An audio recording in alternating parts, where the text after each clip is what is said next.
मेरा नाम मनोज कुमार। मैं कहाँ के रहने वाले?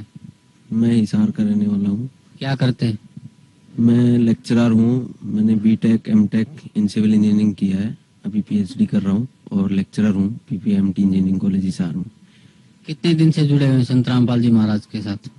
संत रामपाल जी महाराज जी से मैं 2007 से जुड़ा हूँ। 2008 30 अप्रैल 2008 को मैंने संत रामपाल जी से उपदेश लिया, जब वो क्रोंथा कांड के बाद रोहतक जेल से वापस आश्रम आए थे, बरवाला आश्रम। उसी दिन मैंने उनसे नाम उपदेश लिया था। तो करोथा कांड के बारे में क्या जानते हैं आप? 2006 में 12 जुलाई 2006 को जब करोंथा कांड हुआ, तब मैंने पहली बार संत रामपाल जी का नाम न्यूज चैनल्स में सुना और न्यूज पेपर्स में सुना। उससे पहले मैं संत रामपाल जी के बारे में कुछ नहीं जानता था।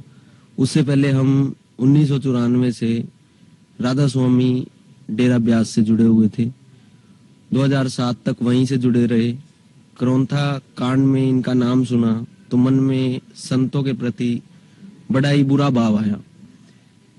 तब ये लगा कि राधा स्वामी ब्यास जो है एक ऐसा आश्रम है, एक ऐसा डेरा है जहां पर सच में एक रियल संत है, रियल गुरु है। लेकिन 1994 से जब मेरे पेरेंट्स ने वहां नाम लिया तो हम इतने सुखी थे कि मैं आपको नहीं बता सकता। लेकिन एक ही कमी थी हमारे परिवार में, मेरे फादर ड्रिंक करते थे। जब नाम लिया तो वहां एक रूल था कि ड्रिंक नहीं करनी। तो उस दिन मेरे फादर ने ड्रिंक छोड़ी, तो हम बहुत खुश हुए कि मेरे फादर ने ड्रिंक छोड़ दी। जब नाम लिया उसी के 20 दिन बाद मेरे फादर फिर ड्रिंक करके आ गए। तो एक सपना हमारा टूट गया जो हमने राधा स्वामी से संजोया था कि फादर की ड्रिंक छूट गई। उसके बाद 2003 तक मेरे फादर फिर ड्रिंक करते रहे, जिसके कारण मेरे फादर की एसबीआई में एज ए असिस्टेंट मैनेजर की जॉब छूट गई। उन्हें रिमूव कर दिया गया उनकी सर्विसेज से। और एक बहुत बड़ा दुख हमारे घर फिर स्टार्ट हुआ। हम सब एजुकेशन में थे, घर पे रोटी के लाले हो गए। कोई खाने का कोई साधन नहीं था। जैसे तैसे करके हमने पढ़ाइयाँ पूरी की। 2006 तक मेरी पढ़ाई पूरी हुई। उसके बाद भी नौकरी नहीं लगी। 2007 में एक दोस्त था, उसने मुझे संत रामपाल जी के बारे में बताया। 2006 में इनके बारे में बहुत बुरा सुना था। 2007 में उसने थोड़ा सा सुनाया तो मेरा मन नहीं था इसके बारे में सुनने के लिए, क्योंकि उनके बारे में इतना बुरा सुना हुआ था। उसके बावजूद वो मुझे सुनाता रहा। 2-3 महीने बीते, सुनते रहे।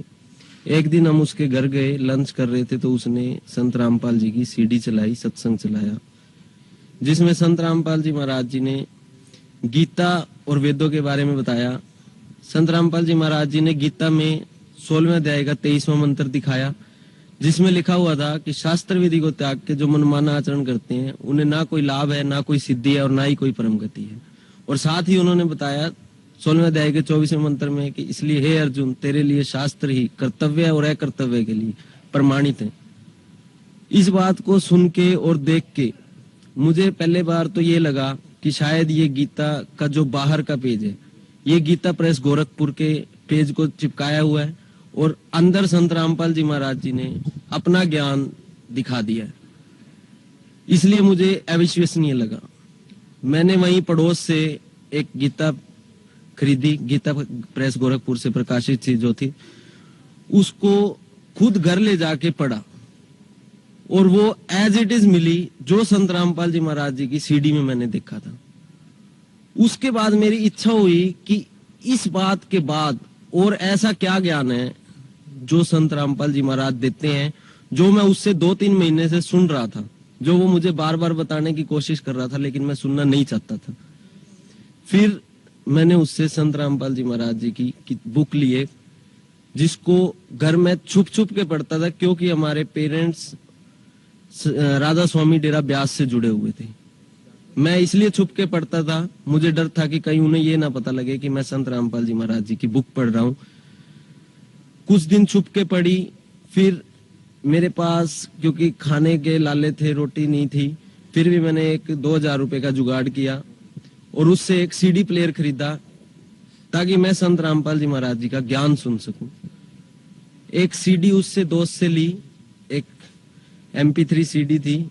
उसको लेने के बाद जब मैंने उसे 3 महीने तक रेगुलर सुना, आज भी उन दिनों को याद करता हूं तो आंखों में आंसू आते हैं। उस सीडी में संत रामपाल जी महाराज जी ने वो ज्ञान सुनाया था, वो ज्ञान बताया था, जिसके बाद चारों वेद, गीता, कुरान शरीफ, बाइबल, 18 पुराण, जिनके बारे में ये संत शायद नाम भी ना जानते हो, इतने ग्रंथों का संत रामपाल जी महाराज जी ने खोल के रख दिए मेरे सामने। मैंने मार्केट से इन सबको खरीदा, वो एज इट इज चेक किए। उसके बाद पता चला कि मेरी इंजीनियरिंग सब फेल थी, क्योंकि जिस परमात्मा ने हमें यहाँ भेजा है उस परमात्मा से हम इतनी दूर थे।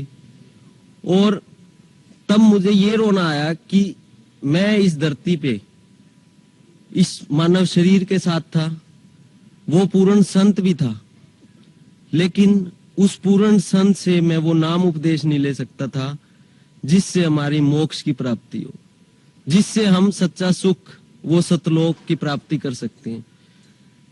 मुझे ये दुख था कि वो संत उस समय झूठे लोगों के कारण जेल में था, जिससे मैं रोज आधा घंटा 1 घंटा उस संत का सत्संग सुन के, संत रामपाल जी का सत्संग सुन के रोता था। लेकिन मेरे पास कोई चारा नहीं था, मैं रोज रोता था। मेरी जॉब लगी, वहां मॉर्निंग में जाता था, संत रामपाल जी याद आते थे, उनका सत्संग सारा दिन दिमाग में चलता था और रोते हुए उनको याद करता रहता था कि मुझे नाम उपदेश नहीं मिल सकता। तब एक दिन संत रामपाल जी रात को मेरे कमरे में आके मुझसे मिले। संत रामपाल जी ने मुझसे 5 मिनट बात की। उनसे बात करने के बाद संत रामपाल जी ने मुझे खुद विश्वास दिया कि बेटा बहुत जल्दी तुझसे मैं मिलूंगा और तुझे वो नाम उपदेश भी दूंगा, और साथ में तुझे कोई चिंता करने की जरूरत नहीं है, मैं तेरे साथ हर टाइम हूं और तुझे वो सुख दूंगा जो तूने कभी सुने नहीं, जो सोचे नहीं। सबसे पहला सुख हमारे घर में हुआ, जो मैंने बचपन से देखा था दुख, मेरे पिताजी की ड्रिंक। राधा स्वामी से जुड़ने के बाद भी जो नहीं खत्म हुई थी, 14 साल से जो चल रही थी, संत रामपाल जी का सत्संग चलाते ही, मेरे घर सीडी चलते ही, आज इस बात को 5 साल हो गए, मेरे फादर ने ड्रिंक छोड़ दी है। सबसे पहला सुख था। दूसरा सुख था, मेरे मदर राधा स्वामी से नाम लेने के बाद 2.5 घंटे, 3-3 घंटे, 4-4 घंटे बैठ के सुबह सिमरन करते थे, जो जैसा कि उन्होंने बताया हुआ था, जिसके कारण उनके दोनों गोडे नीचे से दोनों टांगे खत्म हो गई थी, उनसे चला नहीं जाता था। 2004 से हम उनके इलाज के लिए पता नहीं कहां कहां घूमे, लेकिन उसका कोई इलाज नहीं हुआ। और संत रामपाल जी महाराज जी से जुड़ने के बाद, नाम लेने के बाद 6 महीने तक मेरे माताजी नहीं माने। वो यही कहते थे कि गुरु तो एक ही है, एक ही करना होता है, बार बार गुरु बदलने नहीं होते। उनको ज्ञान सीडी सुनने के बाद विश्वास भी हो गया था कि ज्ञान जो है सिर्फ संत रामपाल जी महाराज जी के पास है, उसके अलावा इस धरती पे कोई ज्ञान नहीं है। राधा स्वामी के पास कोई ज्ञान नहीं था, फिर भी वो यहाँ जुड़ना नहीं चाहते थे, क्योंकि उनके राधा स्वामी डेरा ब्यास में एक ही बात बताई जाती थी कि गुरु चेंज नहीं करना।